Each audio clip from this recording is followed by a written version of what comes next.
ഒരു ധ്യാനത്തിൽ നടന്ന ഒരു കാര്യമാണ്. ഒരു പയ്യൻ നന്നായിട്ട് പ്രാർത്ഥിക്കുന്ന ഒരു പയ്യനാ.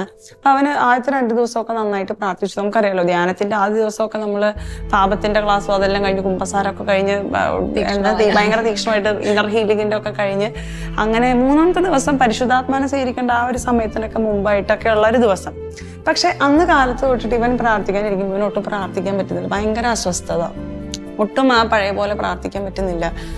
പക്ഷെ അത് കഴിഞ്ഞ് വൈകുന്നേരമായപ്പം അപ്പം അവിടെ ഉള്ള വോളണ്ടിയേഴ്സിനോട് വന്ന് പറഞ്ഞു, എനിക്കിങ്ങനെ പ്രാർത്ഥിക്കാൻ പറ്റില്ല. കാരണം ഇവൻ ശരിക്കും ഭയങ്കരമായിട്ട് ഈശോനെ ഇഷ്ടപ്പെടുന്ന ഒരു പയ്യനാണ്. അപ്പം പ്രാർത്ഥിക്കാൻ പറ്റുന്നില്ല. അപ്പം അതുകൊണ്ട് തന്നെ അപ്പം നമ്മളും അവന് വേണ്ടി പ്രാർത്ഥിച്ച് അങ്ങനെ വൈകുന്നേരമായിട്ട് ഇവൻ കുളി കഴിഞ്ഞ് കഴിഞ്ഞാൽ ഡ്രസ്സൊക്കെ മാറി വന്നപ്പോഴത്തേനും അവൻ ഭയങ്കര ഫ്രീ ആയി. അപ്പം പറഞ്ഞു, ഞാൻ പ്രാർത്ഥിക്കാൻ പറ്റുന്നുണ്ട്. അപ്പം എല്ലാവർക്കും ഒരു ഡൗട്ട്, ഇതെന്നാ കുളി കഴിഞ്ഞപ്പോൾ ഇതെന്താ സംഭവിച്ചത്?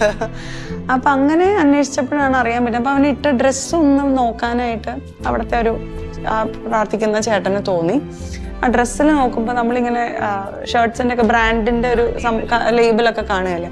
അപ്പോൾ that was something related to satan. അപ്പോൾ അത് ഞങ്ങളൊക്കെ ഒന്ന് നെട്ടി ആ ഒരു കാര്യം കണ്ടു കഴിഞ്ഞപ്പം. തീർച്ചയായിട്ടും നമ്മൾ അറിഞ്ഞോ അറിയാതെയൊക്കെ ഇതിനൊരു ഇൻഫ്ലുവൻസ് അല്ലേ. നമ്മൾ കാണുന്ന കാര്യങ്ങൾ, ചിലപ്പോൾ നമ്മൾ കേൾക്കുന്ന കാര്യങ്ങൾ, നമ്മൾ ഉപയോഗിക്കുന്ന കാര്യങ്ങൾ ഒക്കെ ഇൻഡയറക്ട്ലി ഓർ ഡയറക്ട്ലി നമ്മളെ ഇൻഫ്ലുവൻസ് ചെയ്യുന്നുണ്ടെന്ന് എനിക്ക് അന്ന് അത് നമുക്കൊരു അനുഭവം വരുമ്പോഴാണല്ലോ പലതും നമുക്കതൊരു വിശ്വാസത്തിൽ വരുന്നത്.